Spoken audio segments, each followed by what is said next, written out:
Olá, meus amigos e minhas amigas. Estamos iniciando mais um Momento Jurídico, né? Aquele programa que toda semana ele vai até os lares dos senhores e das senhoras, sempre com um convidado que nós escolhemos no nosso meio para batermos esse papo e levarmos aos senhores e às senhoras informações que eu tenho certeza são importantes. Hoje nós estamos trazendo um advogado brilhante, um advogado elegante, essa que é a expressão, que transita pelos corredores do fórum sem estresse, porque isso é muito importante, o advogado percorrer aquelas varas e aquele ambiente do fórum, que é um ambiente sempre tenso, sem estresse, com muita tranquilidade, que é o nosso caríssimo doutor Luiz André Costa Buarque, que, de forma também muito elegante, aceitou o nosso convite. E é com ele que nós vamos falar sobre direito sucessório, sobre direito de família, sobre assuntos relevantes para a área jurídica e, claro, também para os que não são iniciados, para aqueles que não são, que não têm intimidade com o ambiente, com a atividade do foro. Meu caríssimo doutor Luiz André, vou chamá-lo de André, de Luiz André, pela nossa fraterna amizade. Eu quero inicialmente te agradecer por você aceitar o nosso convite. Quero deixá-lo à vontade aqui no nosso ambiente, para que você se sinta como se você estivesse em casa aqui no nosso ambiente, para a gente conversar sobre assuntos que você domina de forma tão proficiente. Então, Luiz André, eu quero de logo, para levar o conhecimento dos nossos telespectadores, nós sempre fazemos isso, a sua formação. Você colocou em que ano, André?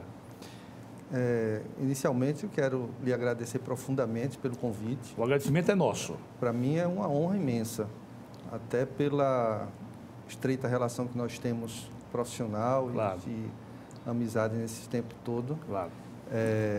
Foste meu professor na faculdade. Eu acho. Mas isso faz um longo tempo. Eu me formei em 2002 pela Universidade Federal de Alagoas e, após a minha graduação, eu continuei na vara de sucessões, onde eu era estagiário. Já estava lá há algum tempo. E foi quando, assim que eu me formei, surgiu a assessoria do Tribunal de Justiça. Você esteve na assessoria lá, da várias sessões, né? Isso. Então, eu saí da condição de estagiário e fui para a condição de assessor. E fiquei lá mais uns dois anos e pouco, até 2005. Foi quando eu saí da vara de sucessões, eu já cumpri ali a minha trajetória e fui para a docência. André, antes de nós entrarmos nessa fase sua de cátedra, a sua passagem pela vara das sessões como professor foi um momento importante na sua vida? Foi muito interessante. Apesar de eu ter passado ali praticamente 5 anos, mas foi um aprendizado que me permitiu hoje transitar pelo direito das sucessões sem maiores dificuldades, sem maiores atropelos. Né? Consigo... André, guardadas as proporções, o assessor, quando ele realmente se investe naquela condição, quando ele realmente dinamiza aquela atividade, ele não é um juiz porque ele não tem o que se chama da oficialidade do cargo, mas ele desempenha o papel de um juiz. Eu tenho uma assessora que ela dinamiza boa parte do nosso expediente. Isso. Uma excelente assessora, inclusive, diga-se de passagem, a sua assessora. E, na minha época lá, eu precisava realmente desenvolver todo um trabalho que era o juiz de fato, digamos assim. Claro. Eu precisava estudar bastante, me dedicar bastante, porque eram muitos processos e muitas complexidades. Então, eu precisava realmente me dedicar muito. Tanto que, em um determinado momento, junto com os estagiários e toda a equipe do cartório, nós conseguimos colocar a vara em dia, o cartório em dia. Ficou zerado de processos. Foi, né? Todos eles perfeitamente em dia, nenhum atrasado.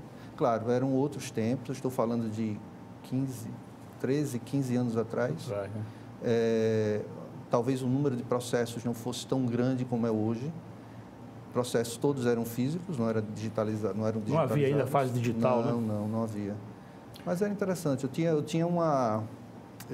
Eu organizei uma folha, né, com várias informações que eu ia preenchendo para eu não ter que, toda vez que olhasse o processo, eu voltar para o início. Então, já sabia exatamente todo o percurso que ele já tinha transitado e, a partir daí, a gente impulsionava. O André, você vê como a gente dá sempre informações aqui paralelas, né? Logo que eu entrei na magistratura, eu achava que você devia ler sempre todo o processo, né? Sim.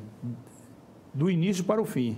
Até que um colega disse, não, Geraldo, esse método aí é um processo lusitano, não é assim não. Você tem que aprender a ver o processo de trás para frente, porque você vai sabendo já as partes que foram ultrapassadas, as partes que foram vencidas. E com o tempo você vai, na experiência, quando você vai vendo de trás para frente, você já sabe em que ponto o processo está. É uma ótica também interessante. Na verdade, o Joaquim Nabuco, sim, que foi um grande advogado, né? Foi um embaixador nosso, um grande homem público, né? Um professor meu, certa vez, me contou que Joaquim Nabuco, quando se formou em Direito, em Recife, ele foi ao fórum, veja que é a experiência, né? E ele pediu os autos de um processo e ficou folheando, né? Mas ele queria ver a denúncia.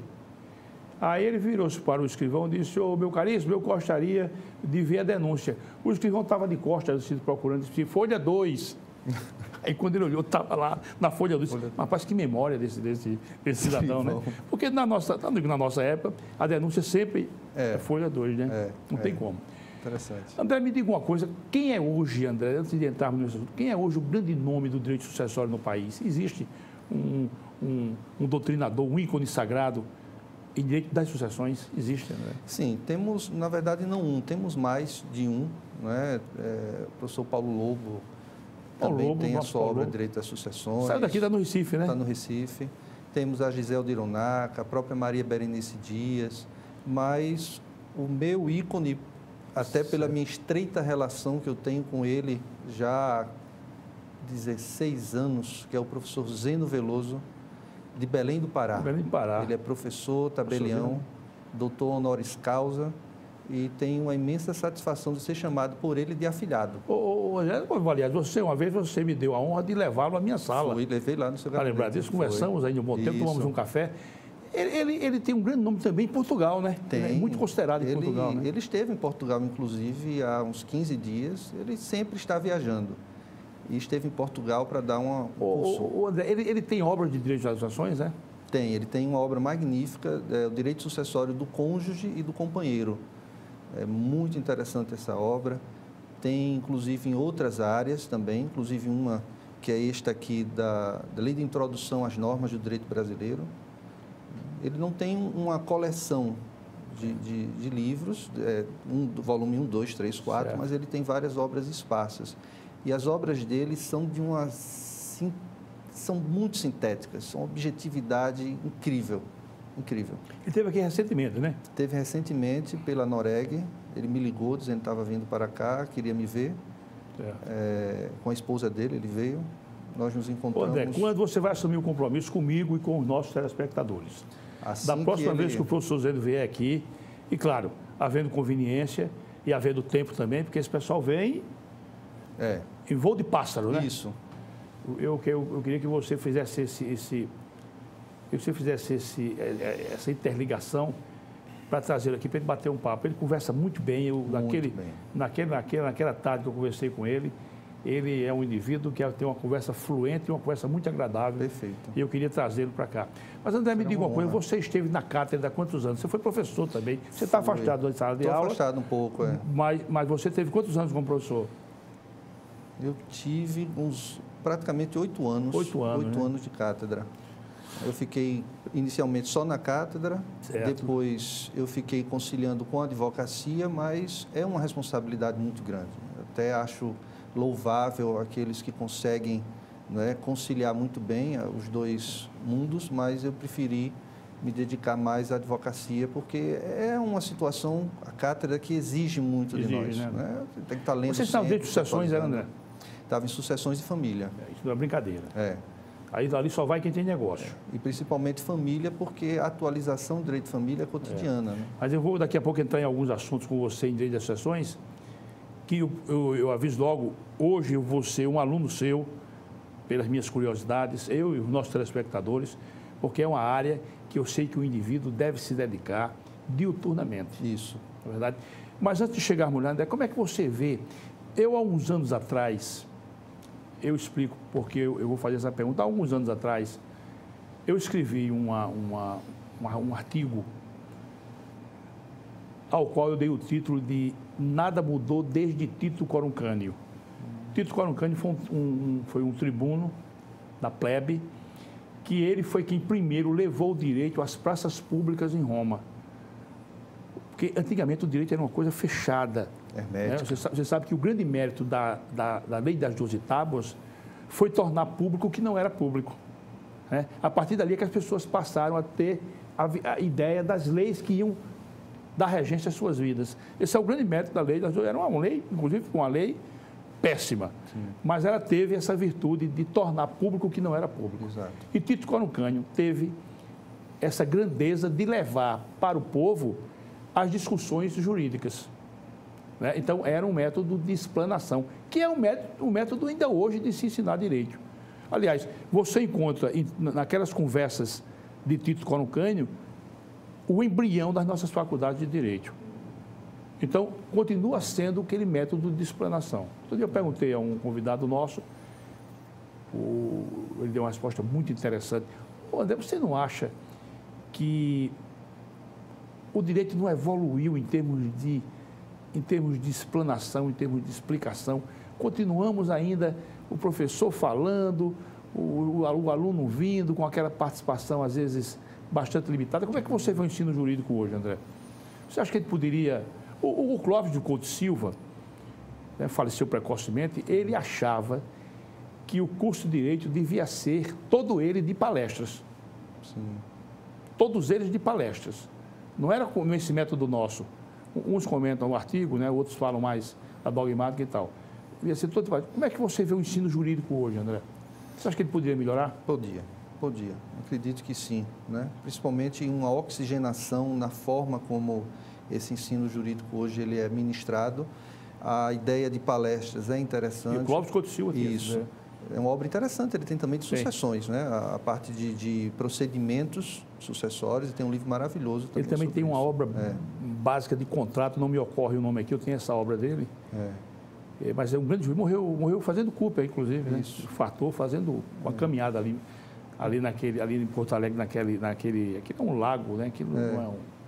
Mas ele continua. Então, eu vejo que, como hoje temos um mercado muito saturado por conta do número significativo de faculdades, principalmente em nosso estado, temos o quê? Mais de 15, 16 faculdades. 19 faculdades. A informação do nosso caríssimo Paulo Nicolas, quando esteve aqui. Então, é preciso que haja uma dinamização, uma otimização dessa cátedra, desse conhecimento a ser passado para o alunado. Porque hoje os tempos mudam, né? Então, já não acredito que não seja aquele momento de o professor só fala e, como falaste muito bem, poucas intervenções.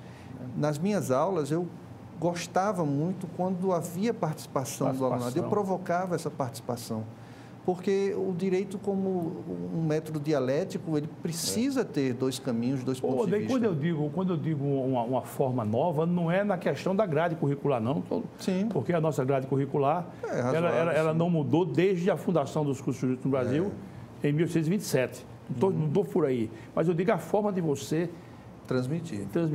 Perfeito. Né? Mas eu vejo, por exemplo, hoje, quer dizer, eu já estou em Constituição há uns anos atrás... Isso me deixa, eu digo aqui todas as vezes, peço desculpas aos nossos telespectadores de tocar nesse assunto, mas eu vejo faculdade de direito de fim de semana. Né? O que está chegando lá pelo fórum, não vai nenhuma. Conversei aqui com a nossa caríssima Fernanda Marinello, o que está chegando lá. Porque para você exercitar o direito, você tem que ter uma base. Isso. Uma base sólida, uma base de informação sólida. Você tem que conversar bem, você tem que ter um conteúdo cultural universal. E está chegando gente bastante limitada, rapaz. Eu via muito isso. Na verdade, quando eu comecei a cátedra, eu dava aula de prática jurídica. Montar a petição, uma petição objetiva, clara, sem maiores arrudeios, sem muitas citações de dispositivos legais. Era uma coisa que eu via, inclusive, na minha época de estagiário e de assessor. São muitos processos, né? Muitos processos. Claro. Então, para se ler isso tudo, é complicado. Então, quando uma petição é enxuta, objetiva, sintética, é muito boa. Eu sempre dizia aos meus alunos, não encham a petição de citações de legislação, porque isso o juiz conhece. Iura novit curia. Né? Não tem sentido fazer isso. Dê-me os fatos que eu te dou o direito. Claro. Muitas decisões jurisprudenciais, eu acho que são importantes. Eu cito decisões nas minhas petições, mas eu faço sem citar todo aquele aparato que vai consumir várias páginas. Eu cito os trechos importantes. É interessante. Eu estou dizendo aqui aos nossos telespectadores, isso aqui a gente está comentando, porque nós somos profissionais do direito, estamos aqui numa conversa, eu diria informal, para os senhores e para as senhoras. Você veja que ainda existe hoje, eu vejo petição, o advogado, o suplicante, isso é da casa das súplicas ainda, das ordenações. O suplicante não tem mais sentido isso. Quando, na vara de sucessões, eu já vi também algumas petições bastante curiosas. Por exemplo, o falecido, ele é chamado de decujos. Decujos, E adecujos. Mas eu já vi petições... o decujos e adecujos. Certo. Mas eu já vi petições onde o advogado colocou o decujos faleceu e deixou a decuja e 3 decujinhos. Quando não o chamou de o extinto, o inexistente... Eu lembrei de Pontes de Miranda, os planos. Quando o indivíduo não tem justamente o preparo, ele vai inovar, é um desastre. É um desastre. Quando eu era juiz de Santana, vou entrar daqui a pouco no assunto com você mais aprofundado das sessões. Quando eu era juiz de Santana, havia um advogado, eu tinha uma grande simpatia por ele, mas eu dei uma decisão contra os interesses do cliente dele. E ele então disse, doutor, eu vou recorrer, hein? Eu vou recorrer. Ele pode recorrer, fica à vontade, não tem nenhum problema. E, de fato, um dia eu cheguei, estava sobre o Irô, um recurso. Eu olhei, aí tinha assim, colenda Câmara Civil, boa tarde. Aí eu chamei, eu digo, fulano, por favor, rapaz, não tenho nada que você recorra, deixa de recorrer não. Mas, boa tarde? Ele disse sim. E a Câmara Civil se reúne de manhã? Pai, quer dizer, nesse nível de personalidade. Mas, André, eu queria começar te fazendo uma pergunta que eu coloquei aqui. Como você sabe, eu não sou versado nessa área de sucessões, mas sei que sucessões é uma coisa complicada. Vou só adiantar para os nossos clientes, para os nossos telespectadores. Eventualmente, a família ela é unida, vive num clima de grande harmonia, de paz, de respeito mútuo, etc, etc, etc. Aí falece.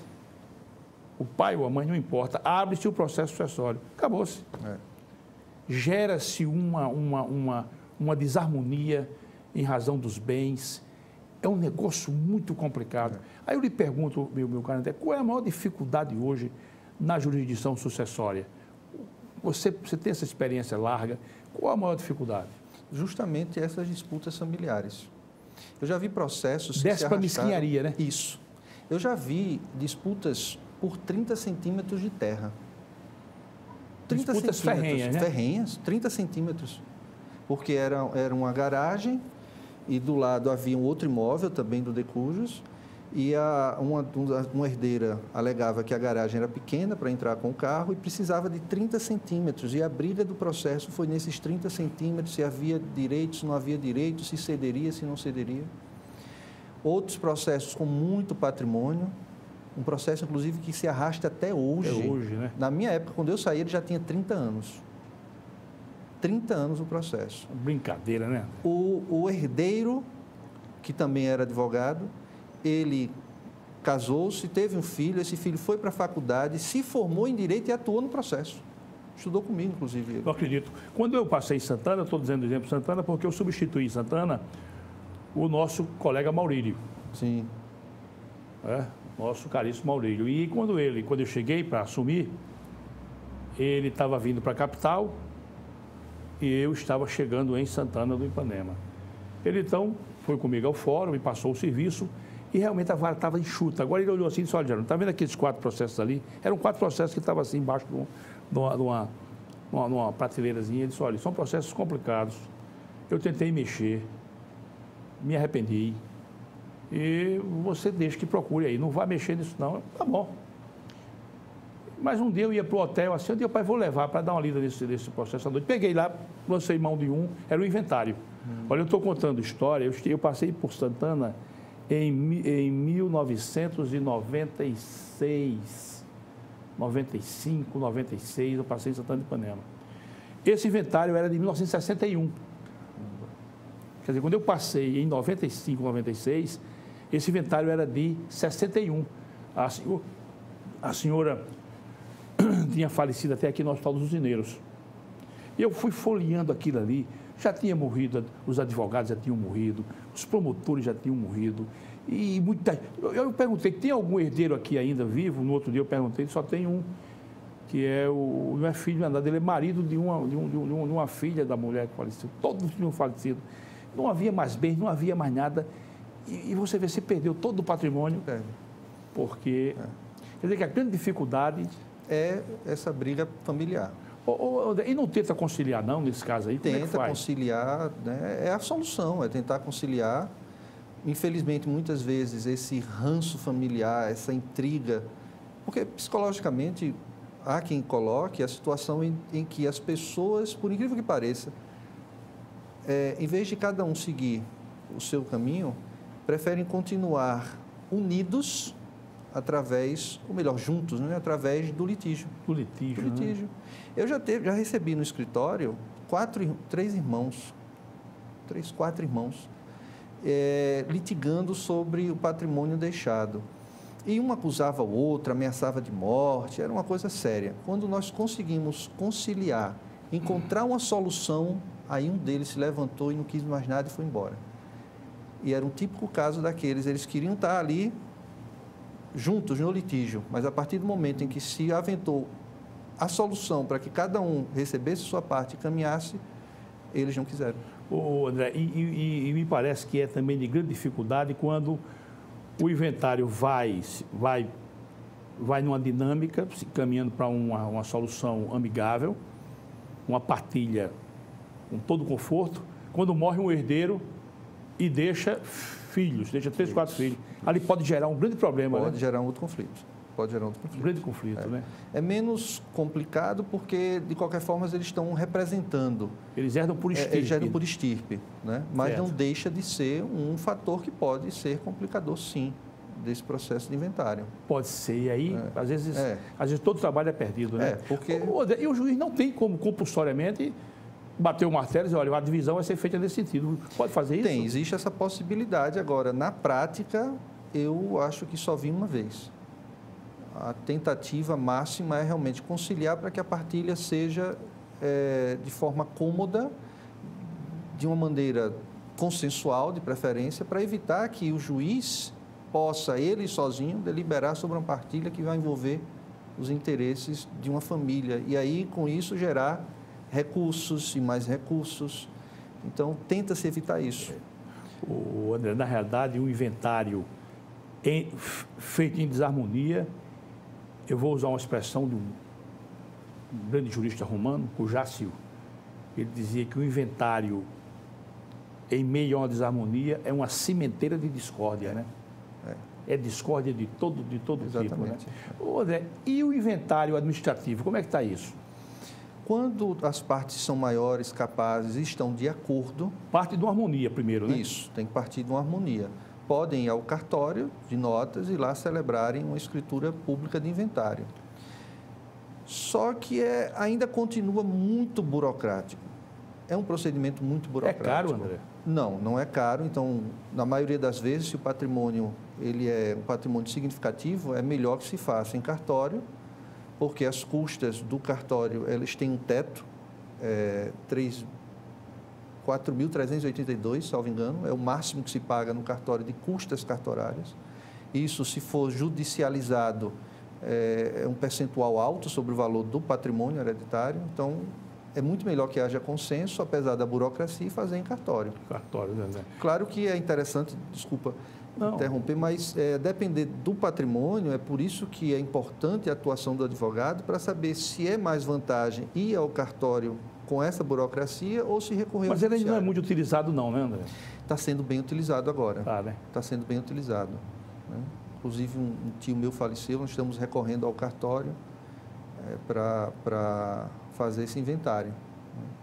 É mais rápido, certo, mas tem uma burocracia. Por exemplo, no processo judicial, tudo é digitalizado. Então, o advogado digitaliza e dá entrada. No cartório extrajudicial, você tem que pegar 2 cópias dos documentos, autenticar uma delas, dar entrada, pega a guia do imposto, tem que levar na fazenda para dar entrada no procedimento do imposto de transmissão causa-mortes, volta lá, pega a guia, devolve para o cartório. Então, tem um procedimento que no fórum normalmente não Então, acontece. a palavra de ordem é harmonia. Sempre, Não é? sempre. Se perdeu um pai, uma mãe, os seus irmãos e tal, é sentar e tentar resolver pela forma harmônica, porque senão o tiro sai pela culatra. Sai. E Não é eu estou verdade? conduzindo um processo que são 4 irmãos e o litígio é muito grande. 2 têm advogados, um outro advogado, 2 estão comigo, mas a gente vê... Eu nunca esqueci quando eu tive algumas aulas com a professora Ada Pellegrini, mas... faleceu.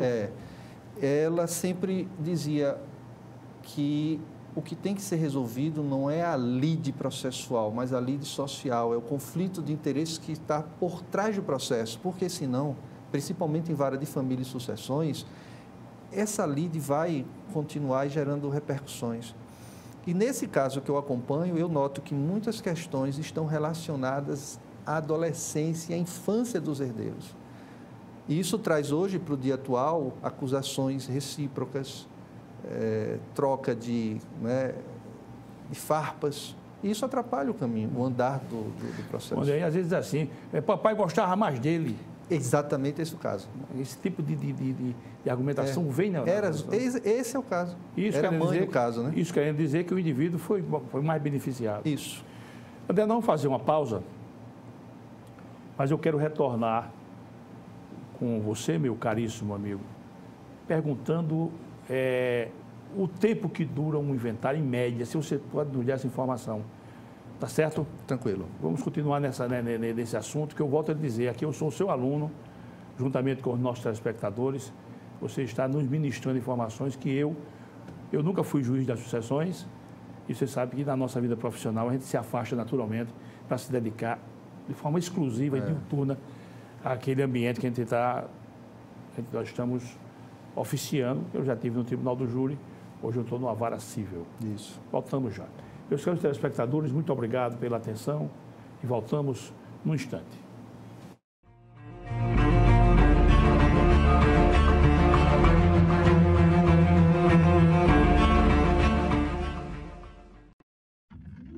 A CL Investimentos é uma empresa que trabalha com imóveis próprios. Quando precisar locar ou comprar um imóvel, procure a CL Investimentos. Aqui só locamos e vendemos imóveis próprios. Por isso, damos garantia de um investimento seguro.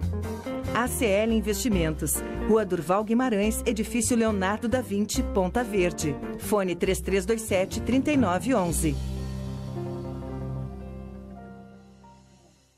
Quando o assunto é o seu carro, além de escolher a marca líder, escolha também a concessionária que faz mais por você. Por isso, a Blumari oferece o melhor atendimento em serviços, peças e acessórios. E ainda tem as melhores negociações, sendo totalmente certificada pelos padrões Fiat de qualidade e líder de mercado em seu segmento. Fiat Blumari, a marca do seu carro. Avenida Gustavo Paiva, Mangabeiras. O filé do Zezé é a melhor opção. Temos um cardápio variado de churrasco e comida caseira. Churrasco de picanha preparados de um jeito todo especial. Zezé em Casa, 3313-4004. Borrachão você já conhece, aqui você encontra uma infinidade de produtos sempre com o menor preço. Dá uma olhada, compressor de ar da Pressure, 24 litros, 116 libras, por apenas R$ 749,90. Tem ainda aspirador industrial da Ride, por apenas R$ 549,90. E na linha automotiva ainda tem para-brisas a partir de R$ 219,90 e você não paga a mão de obra. Corre pro Borrachão, 3336-4646.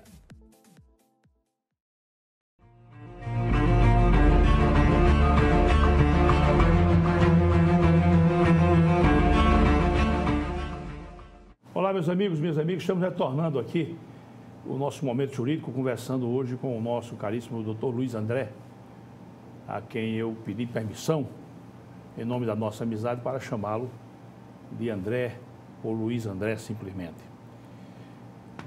Meu caro Luiz André, vamos retomar o segmento anterior com aquela pergunta. Um processo de inventário, ele demora em média quantos anos?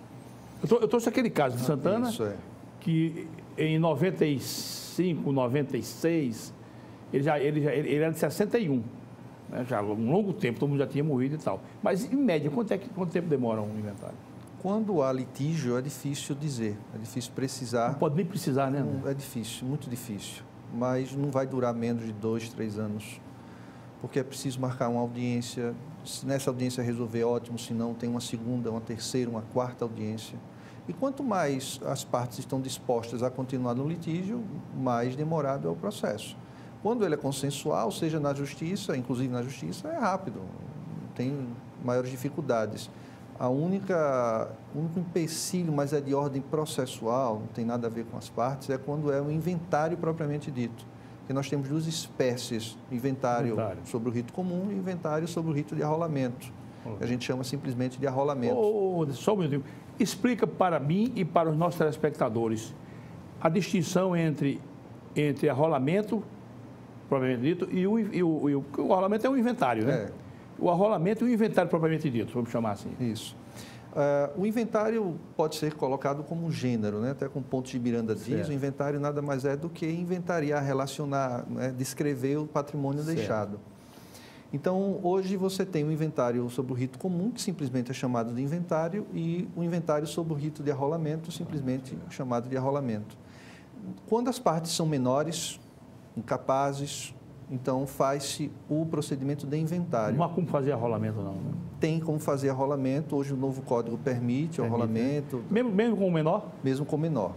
Certo. Já se permitia antes e agora ele ampliou um pouquinho o leque. Certo. E se admite, mesmo com menor, que se faça um procedimento de arrolamento, desde que haja todos os requisitos de concordância, manifestação do Ministério Público, e aí você tem um procedimento um pouco mais abreviado. Fora isso, passa por um procedimento de avaliação judicial, primeiras declarações, últimas declarações, manifestação do Ministério Público, da Fazenda. É um procedimento, por natureza, um pouco demorado. Já o arrolamento, não. Então, são as partes maiores e capazes. Todo mundo harmonicamente se acerta, isso, né? Ou nesses casos em que se admite que, mesmo com o incapaz, se faça o procedimento do arrolamento. Então, é simplesmente na petição inicial se declarar todos os herdeiros, todo o patrimônio, a forma de divisão, e aí o processo segue tranquilamente. Eu aproveito sempre para dizer aos nossos telespectadores, estou dizendo isso com muita tranquilidade, em face da perda de um ente querido, em havendo processo sucessório, o melhor caminho é buscar a via consensual. Resolver o problema consensual. Porque se for por litígio, é um desgaste emocional. Muito. É um negócio terrível, não é? Muito. É muito porque envolve emoção. Por isso que direito de família e direito de sucessões são dois ramos do direito muito complexos para se trabalhar, justamente por conta dessa carga emocional. Que isso não depende, infelizmente, do advogado. E é uma situação que o juiz também não pode ministrar, porque foge da alçada dos profissionais do direito. Isso é uma relação interpessoal, precisa ser resolvida através de profissionais habilitados. É um outro problema que eu vejo de quando em vez, e a coisa fica complicada, é a questão da companheira, companheira com... Às vezes o indivíduo se separa, e passa a viver com uma outra mulher, estou colocando assim, pode haver o inverso, a mulher separa para se conviver com outro homem, e uma vez aberto o processo sucessório, se quer criar uma distinção. Como é que fica isso, né? Entre a companheira e a mulher. A mulher, a casada, propriamente dito. Hoje não há mais essa distinção constitucionalmente, né? Isso. Como é que fica isso, né? Mas seriam paralelos ou depois do divórcio? Depois. Aí ela é tratada como se fosse um cônjuge para efeitos sucessórios. Mesmo sendo só companheira? Mesmo sendo companheira. Por quê?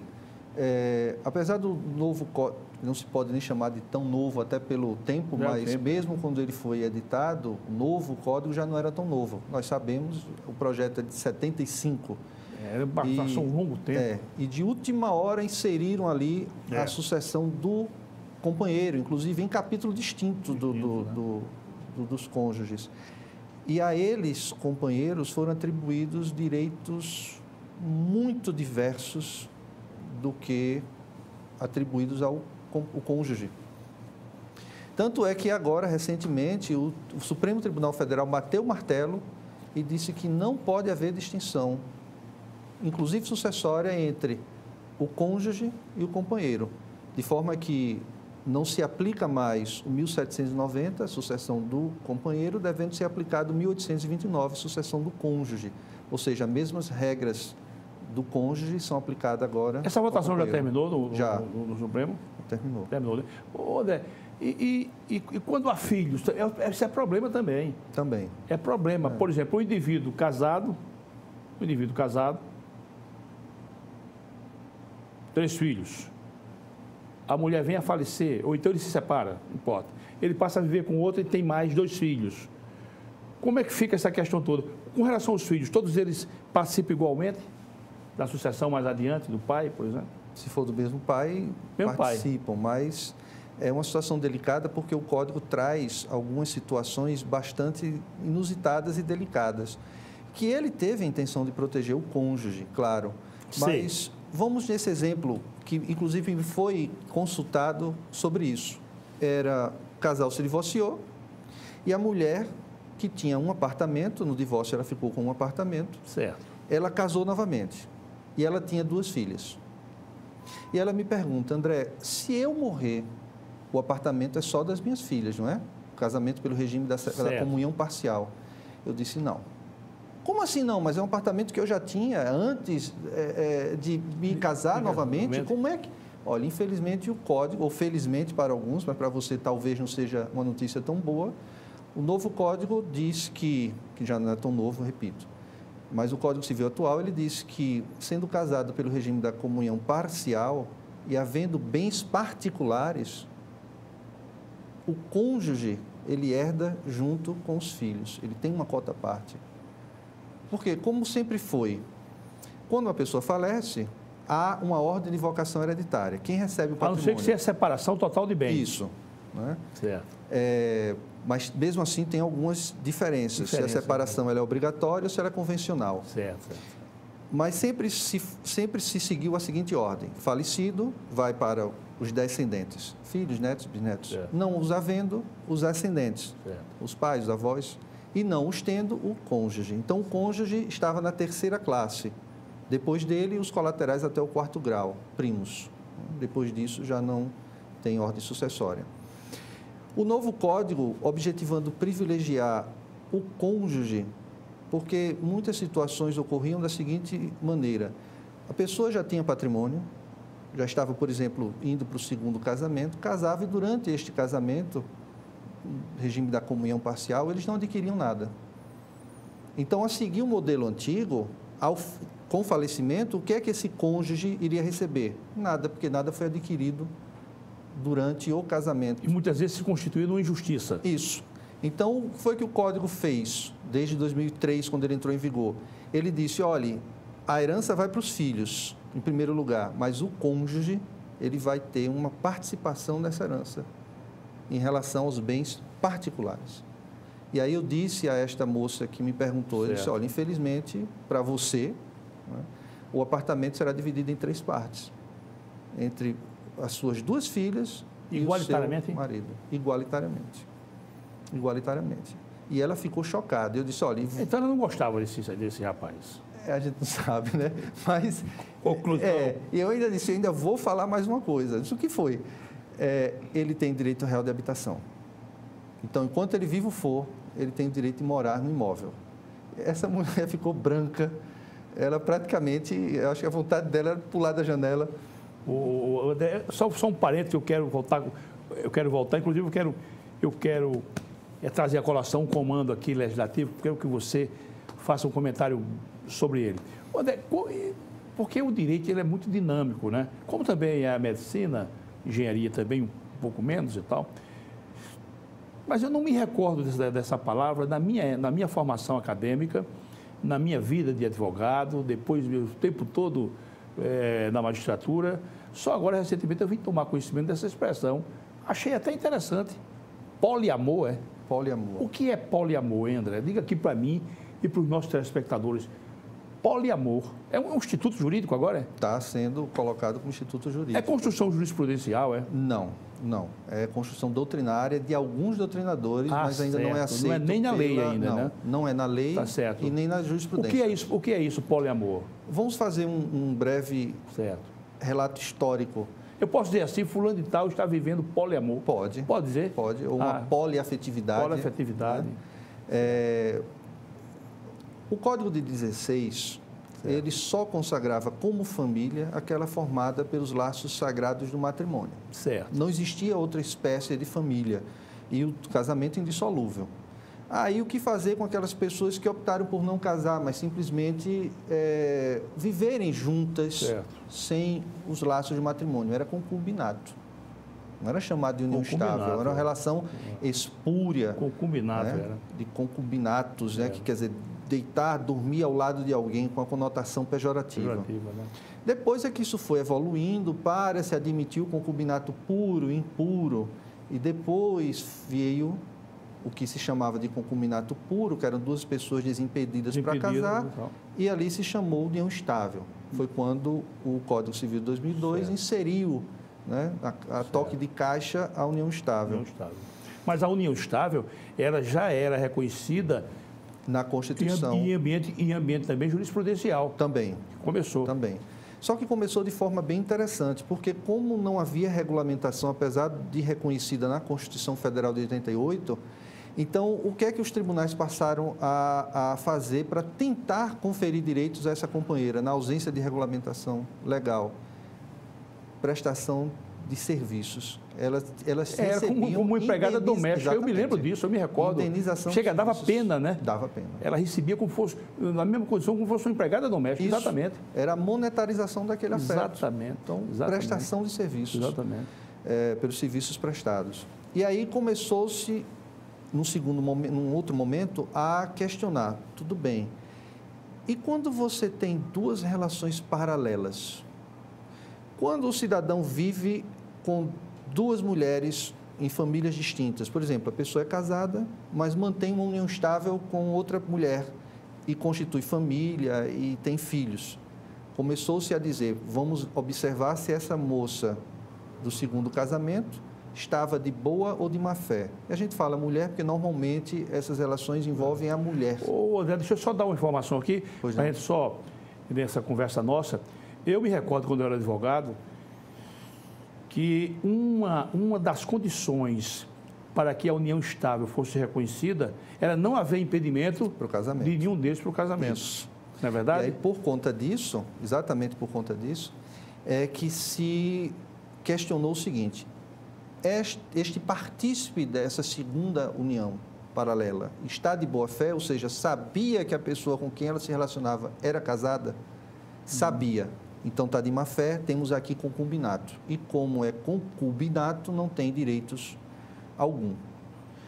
Que era uma maldade, né? Que era uma maldade. Porque, às vezes, dedicava um amor, claro, no sentido melhor da palavra, ao homem, mais do que a própria mulher. Claro. Inclusive, muitos autores questionam justamente isso. Então, o único privilegiado é o cônjuge, digamos, adúltero, porque ele vai poder manter uma união paralela e, quando descoberta, nenhum prejuízo vai ser acarretado. O patrimônio continua, não é obrigado a prestar alimentos, nada. Mas também, às vezes, ele dedicava a essa outra pessoa também um afeto, um amor, um carinho maior do que a mulher. Exatamente. E aí começou-se a questionar, porque se estava de má-fé era concubinato, se estava de boa-fé era uma união estável putativa, e a ela seria atribuídos todos os efeitos, embora no fundo fosse um concubinato. Começou-se então a dizer, mas tudo bem, e aquelas hipóteses em que existem duas relações paralelas, que é do conhecimento de todos os seus integrantes, ou seja, todos conhecem, aquela família conhece a outra família e se aceitam, e permitem esse paralelismo. Então, o direito vai negar, chancela a esse tipo de relacionamento? A partir daí surgiu agora o poliamor. E se eu não quero manter duas uniões paralelas, eu não quero ter uma mulher com uma família e outra mulher, outra família. Eu quero me juntar com duas mulheres. Ou uma mulher com dois homens, Dona Flor e seus dois maridos. Cabe ao direito chancelar esse tipo de relacionamento ou não? Então, houve, salvo engano, no Rio de Janeiro, foi feito em 2012, se não me falha a memória, uma escritura pública de união estável poliafetiva, ou seja, uma mulher com dois homens, um homem com duas mulheres. E aí trouxe na justiça, assim, buscando que não fosse reconhecido esse tipo de relacionamento. Inclusive, o CNJ está decidindo se esse tipo de união poliafetiva, um homem, duas mulheres, uma mulher e dois homens, ou até mais, pode ser objeto de escritura pública de união estável. Ainda está longe de falarmos em casamento, mas teve uma novela, não sei se te lembras, eu não sou de assistir novela, mas me recordo deste fato, era o Cadinho, era o ator, e ele casou-se com duas mulheres na novela. Então, é uma situação que se questiona se o direito vai ou não vai conferir efeitos a essa relação. Mas o poliamor é isso, é quando se tem mais de uma pessoa, de duas pessoas, na verdade, envolvidas na relação. André, deixa eu colocar aqui uma situação para você. Repare bem, uma determinada, uma mulher casada com um homem e ela se divorcia. Tem 3 filhos. Casada com um homem, se divorcia. Na sequência, ela passa a viver com a outra mulher. Essa mulher passa, e falecendo essa mulher com quem ela foi viver, em ela sendo mais adiante uma herdeira pelo falecimento dessa outra, ela vai concorrer como se fosse um homem? Vai. A mesma condição? Como você deu aquele exemplo lá atrás? Exato. Porque o Supremo... Ela vai concorrer com as filhas. Vai concorrer com as filhas. Porque não deixa de ser um cônjuge. E hoje já é permitido o casamento de pessoas do mesmo sexo, em cartório, inclusive. E ela vai concorrer como se fosse um... Não, eu não estou lateralizando essa compreensão, não. É porque é bom esclarecer, porque quem é os mais antigos, vamos chamar assim, né? Tem certa dificuldade. Tem. Não dificuldade de entender, nem de aceitar, nem de compreender, mas de colocar na prática. Isso. Mas foi muito interessante isso. Quer dizer, uma mulher casada com um determinado cidadão, depois se divorcia, passa a viver com uma outra mulher, que nós estamos vendo isso aí todos os dias. Sim. E amanhã essa senhora falecendo, chamada Iá falecendo, essa companheira dela passa a concorrer com as filhas. Com as filhas, a depender do regime de bens. Por isso que sucessões tem uma questão muito interessante, porque ela envolve várias situações. Então, o profissional ele tem que estar bem preparado para lidar com essas situações. Até o Código de Processo Civil, em relação às sucessões, ele tem um procedimento específico. Né? Então, por exemplo, o cônjuge ele concorre com os filhos do falecido ou da falecida, a depender do regime de bens. Mas também concorre com os ascendentes. E nesse ponto, em relação aos ascendentes, não importa o regime de bens. O cônjuge concorre com os pais do falecido, da falecida, em igualdade de condições. André, nós estava conversando, você me falou que o artigo 1790 do Código Civil, ele padece de inconstitucionalidade, né? Isso. Porque faz a distinção que não era para fazer, né? Que não era para fazer. Porque diz aqui, ó, o companheiro, a companheira ou o companheiro. Ele não fala aqui em esposa, né? Fala em companheiro. Participará da sucessão do outro quanto aos bens adquiridos onerosamente na vigência da união estável, nas condições seguintes. Por que essa especificação adquiridos onerosamente? Porque se o indivíduo ou ela recebeu uma doação, esse não entra não, esse bem? Não. Ah, só que for comprado de forma onerosa, né? Rapidamente, e aqui ele vem dizendo, ó, nas condições seguintes, se concorrer com filhos comuns, terá direito a uma cota equivalente a que for por lei atribuída ao filho. Se concorrer com descendentes só do autor da herança. Isso aqui, como constituído, está inconstitucional isso? Em breve resumo, porque é um assunto tão profundo que a gente poderia gastar aí 3, 4 programas tranquilamente. É possível se escrever uma obra só tratando disso aqui. Mas tem obras. O professor Zeno Veloso, inclusive, tem... Só sobre o artigo 1790? Só sobre o artigo 1790. Né? O que é que acontece? Quando a pessoa é casada pelo regime da comunhão parcial, e por que eu falo em comunhão parcial? Porque desde 77 o regime supletivo é a comunhão parcial, salvo se você escolhe um outro regime. Para a união estável é a mesma coisa, comunhão parcial. Então, como é a regra hoje? Aquilo que é adquirido onerosamente durante a união estável ou durante o casamento é partilhado meio a meio. Se é em vida, meio a meio. Se é na morte, você tem a meação dos 50% e os outros 50% é exclusivamente dos filhos.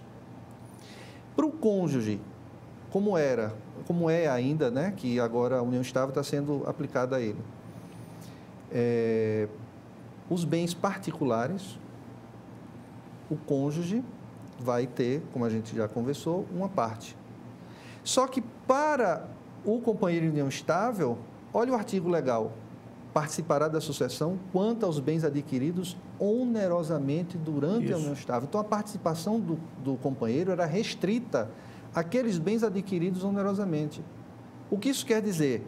Que você vai pegar esse patrimônio, dividir por 2, metade é a meação, não é meiação, o pessoal fala muito meiação, é meação do cônjuge, por direito de família, não tem nada a ver com sucessões, e ele vai participar ainda sobre esse patrimônio.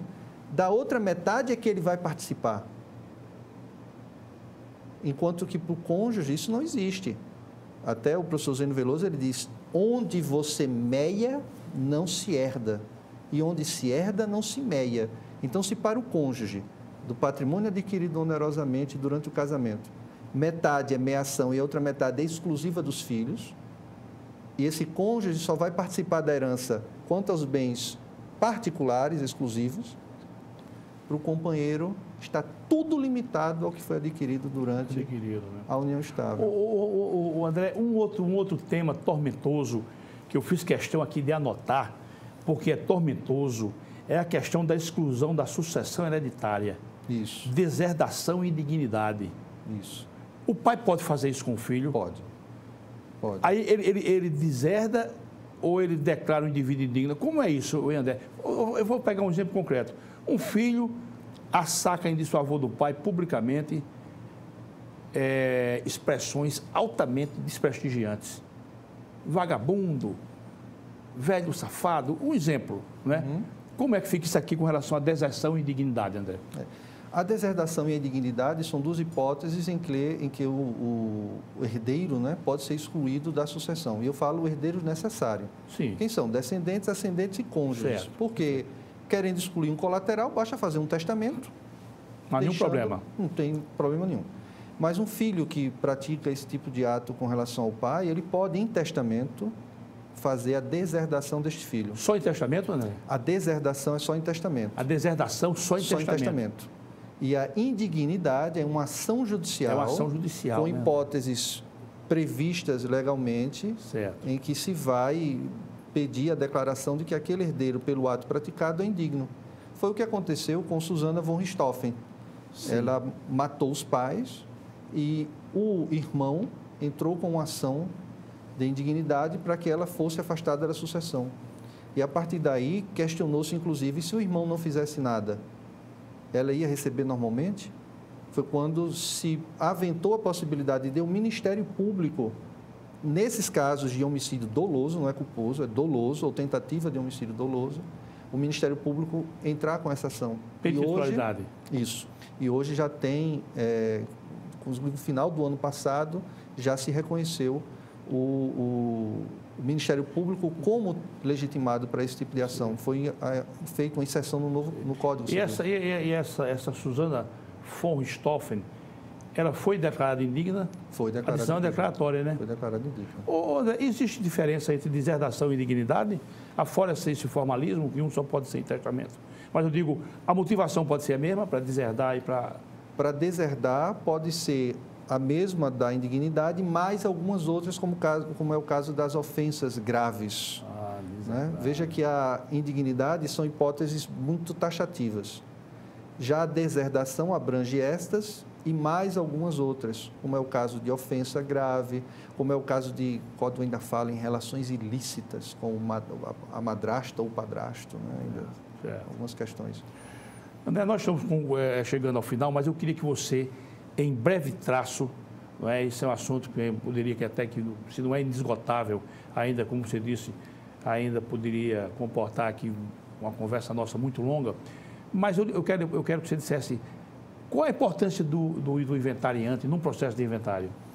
O inventariante é o responsável pela condução do processo. Ele é um longa-mão de juiz, pode dizer assim? Pode-se dizer assim. Ele é o responsável por conduzir o processo, por administrar o patrimônio. E existem algumas noções um pouco equivocadas sobre a figura do inventariante. Se o inventariante contrata um advogado, esse advogado é para todos os herdeiros. Não é isso. Cada um pode ter o seu advogado. O inventariante ele tem que pagar todas as despesas e depois, ao final, será ressarcido. Isso não existe. O inventariante apenas administra o patrimônio, cuida, responde, está à frente do espólio. É muita responsabilidade num grupo de herdeiros se escolher o inventariante, Isso. né? Existe uma ordem de preferência estabelecida pelo Código. Mas essa ordem não é obrigatória, né? Não, nunca foi obrigatória. O novo Código de Processo é que agora coloca na seguinte ordem, mas ela não precisa necessariamente ser observada. Quem é o primeiro a ser inventariante? O cônjuge ou o companheiro. Não havendo o herdeiro que está na posse ou administração dos bens. Não havendo outro herdeiro, e por aí vai. Você já viu algum caso do inventariante se comportar mal e o juiz afastar ele? Já, sim. É bastante comum isso, né? Não digo bastante comum, mas é de ocorrência verificável na prática, sim. Na prática, né? Tem, já. Às vezes até malversando o acervo patrimonial, né? Isso. Né? Já teve um caso recente, inclusive, que o inventariante, se ele não cumpre as determinações judiciais, ele pode ser removido. E teve um caso recente onde o inventariante foi removido. Eu também conheço um caso recente que ele foi removido. Meu caro André, sempre é uma gratíssima satisfação conversar contigo. Eu quero... O assunto aqui a gente podia ir além. Eu saio dessa conversa nossa mais enriquecido. Quero já te pedir permissão para te trazer mais vezes aqui. Será um Aliás, prazer. todos os nossos convidados, eu sempre digo que eu tenho acertado todos eles, ao ponto da gente, numa rodada mais adiante, um assunto do momento e tal, trazer você para cá. Você que hoje integra uma banca muito ética, né? Sim. Conheço a sua banca de advocacia, muito ética. Você, André, é um indivíduo de uma formação ética exemplar. Estou dizendo a você, nesse tempo que nós convivemos, eu fiz você alvo do meu respeito e admiração, porque você é um indivíduo que tem um comportamento irretocável. Que você continue assim, André. Eu já disse que você vai ser Você me disse outro dia que tem um pendorzinho pela magistratura. Eu vou torcer para que você um dia venha integrar a magistratura, se possível de Alagoas, para você enriquecer o nosso meio. Muito obrigado pela sua presença. Tenha muito sucesso, seja muito feliz na sua vida, André. Muito obrigado pelo convite. Espero voltar outras vezes. Muitas questões ainda podem ser debatidas. O direito de família é muito vasto, o direito das sucessões também. Inclusive, Pontes de Miranda, só um pequeno adendo, ele criou a teoria dele da posse com base no direito sucessório. Para uma outra discussão, nós podemos tratar disso. Porque quando morre, de imediato passa. E a partir disso, ele afastou as teorias de Ehrenhauer. Tem um nomezinho técnico, né? Princípio da Cézine. Roi de Cézine.